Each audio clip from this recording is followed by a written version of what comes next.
ಬೆಣ್ಣಿನಗರಿ ದಾವಣಗೆರೆಯಲ್ಲಿ ಹಲವು ಧಾರ್ಮಿಕ ಕೇಂದ್ರಗಳಿವೆ. ಈ ಐತಿಹಾಸಿಕ ಧಾರ್ಮಿಕ ಶ್ರದ್ಧಾ ಕೇಂದ್ರಗಳಿಗೆ ಇದೀಗ ಮತ್ತೊಂದು ಭವ್ಯ ಮಂದಿರ ಸೇರ್ಪಡೆಯಾಗುತ್ತಿದೆ. ಅದರಲ್ಲೂ ವಿಶೇಷ ಆಕರ್ಷಣೆಯಾಗಿ ಹಿಂದೂಗಳ ಶ್ರದ್ಧಾ ಕೇಂದ್ರ ಅಯೋಧ್ಯೆ ರಾಮ ಮಂದಿರದ ಮೂರ್ತಿ ಮಾದರಿಯಲ್ಲೇ ವಿಗ್ರಹ ಕೆತ್ತನೆಯಾಗಿದ್ದು ಭಕ್ತರನ್ನ ಸೆಳೆಯುತ್ತಿದೆ. ಕೇಸರಿ ನಂದನನ ಪ್ರಾಣ ಪ್ರತಿಷ್ಠಾಪನೆ ಹಿನ್ನೆಲೆ ಇಡೀ ಊರೇ 41 ದಿನ ಮದ್ಯ ಮಾಂಸ ಸೇವನೆಗೆ ನಿಷೇಧ ಹೇರಿಕೊಂಡಿದ್ದು ವಿಶೇಷವಾಗಿ ಗಮನ ಸೆಳೀತಾ ಇದೆ. ಯಾವುದು ಆ ಊರು ಅಂತೀರಾ? ಈ ಸ್ಟೋರಿ ನೋಡಿ. ಹೌದು, ಅಯೋಧ್ಯೆಯ ಬಾಲರಾಮನ ವಿಗ್ರಹ ಇಡೀ ದೇಶದ ಗಮನ ಸೆಳೆದಿದ್ದು ಗೊತ್ತೇ ಇದೆ. ಈ ಕೈಚಳಕದ ಹಿಂದೆ ನಮ್ಮ ಕರ್ನಾಟಕದ ಮೈಸೂರಿನವರೇ ಆದ ಅರುಣ್ ಯೋಗಿರಾಜ್ ಅವರು ಇದ್ದಿದ್ದು ಕರ್ನಾಟಕಕ್ಕೆ ಹೆಮ್ಮೆಯ ಸಂಗತಿಯಾಗಿತ್ತು. ಈಗ ಕಲಾಕಾರ ಅರುಣ್ ಯೋಗಿರಾಜ್ ಅವರ ಅದ್ಭುತ ಕೈಚಳಕದಿಂದ ಮತ್ತೊಂದು ವಿಗ್ರಹ ಕಣ್ಮನ ಸೆಳೆಯುವಂತಿದೆ. ಈ ಒಂದು ವಿಗ್ರಹ ಸ್ಥಾಪನೆ ಆಗುತ್ತಿರುವುದು ಬೇರೆಲ್ಲೂ ಅಲ್ಲ, ನಮ್ಮ ಬೆಣ್ಣೆನಗರಿ ಖ್ಯಾತಿಯ ದಾವಣಗೆರೆಯಲ್ಲಿ. ಹೌದು, ದಾವಣಗೆರೆ ನಗರದ ಹಳೆ ಕುಂದುವಾಡದಲ್ಲಿ ಈಗಾಗಲೇ ಈ ಒಂದು ಅದ್ಭುತ ವಿಗ್ರಹ ಆಗಮಿಸಿದೆ. ಶ್ರೀ ಬಸವ ಆಂಜನೇಯ ಅಭಿವೃದ್ಧಿ ಸಮಿತಿಯಿಂದ ಗ್ರಾಮದವರೇ ಹಣ ಹಾಕಿ ಶಿಲೆಯಲ್ಲೇ 5.5 ಕೋಟಿ ವೆಚ್ಚದಲ್ಲಿ ಶ್ರೀ ಆಂಜನೇಯ ಶ್ರೀ ಬಸವೇಶ್ವರ ದೇವಸ್ಥಾನ ನಿರ್ಮಾಣ ಮಾಡಿದ್ದಾರೆ. ಪವನಸುತ ವಾಯುಪುತ್ರ ವಾನರ ಶ್ರೇಷ್ಠ ಕೇಸರಿ ನಂದನ ರಾಮಧೂತ ಅಂಜನಿ ಪುತ್ರ ರಾಮನ ಬಂಟ ಎಂದೆಲ್ಲ ಕರೆಸಿಕೊಳ್ಳುವ ಊರ ಕಾಯುವ ಆಂಜನೇಯನಿಗೆ ಭಕ್ತಗಣ ಕೇಳಬೇಕೆ?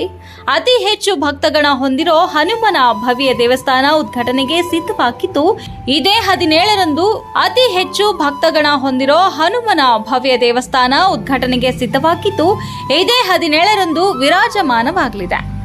ಶ್ರೀ ಆಂಜನೇಯ ದೇವಸ್ಥಾನಕ್ಕೆ ವಿಶೇಷವಾಗಿ ಕೆತ್ತನೆಯಾಗಿರುವ ವಿಗ್ರಹ ಪ್ರಮುಖ ಆಕರ್ಷಣೆಯ ಕೇಂದ್ರ ಬಿಂದುವಾಗಿದೆ. ಅಯೋಧ್ಯೆಯ ಬಾಲರಾಮನ ವಿಗ್ರಹ ಹೋಲುವ ವಿಗ್ರಹವನ್ನ ಶಿಲ್ಪಿ ಅರುಣ್ ಯೋಗಿರಾಜ್ ಕೆತ್ತನೆ ಮಾಡಿಕೊಟ್ಟಿರೋದು ಭಕ್ತಗಣವನ್ನ ಕೈಬೀಸಿ ಕರೆಯುವಂತೆ ಮಾಡಿದೆ.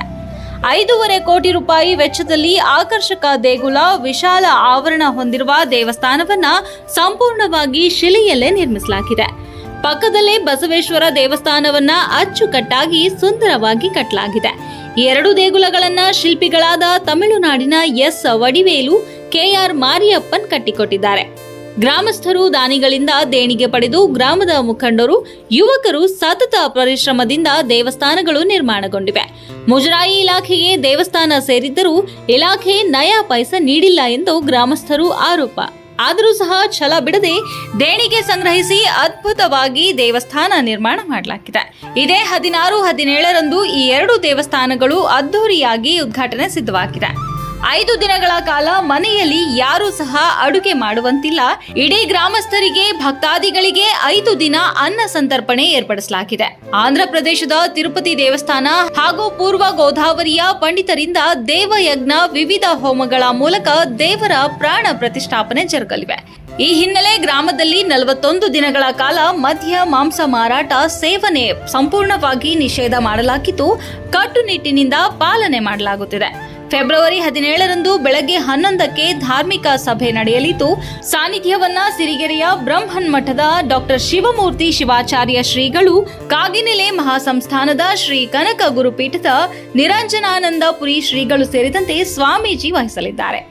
ಒಟ್ಟಾರೆ ವಾಯುಪುತ್ರನ ಈ ಸುಂದರ ಅದ್ಭುತ ವಿಗ್ರಹ ನೋಡಲು ಜನರು ತಂಡೋಪತಂಡವಾಗಿ ಬಂದು ವೀಕ್ಷಣೆ ಮಾಡ್ತಿದ್ದಾರೆ. ವೈದ್ಯರಲ್ಲಿ ಗುಣಮುಖವಾಗದ್ದು ಈ ಆಂಜನೇಯ ದೇವಸ್ಥಾನದಲ್ಲಿ ಹುಷಾರಾಗಿದೆ ಎಂಬುದು ಜನರ ನಂಬಿಕೆ ಆಗಿದೆ.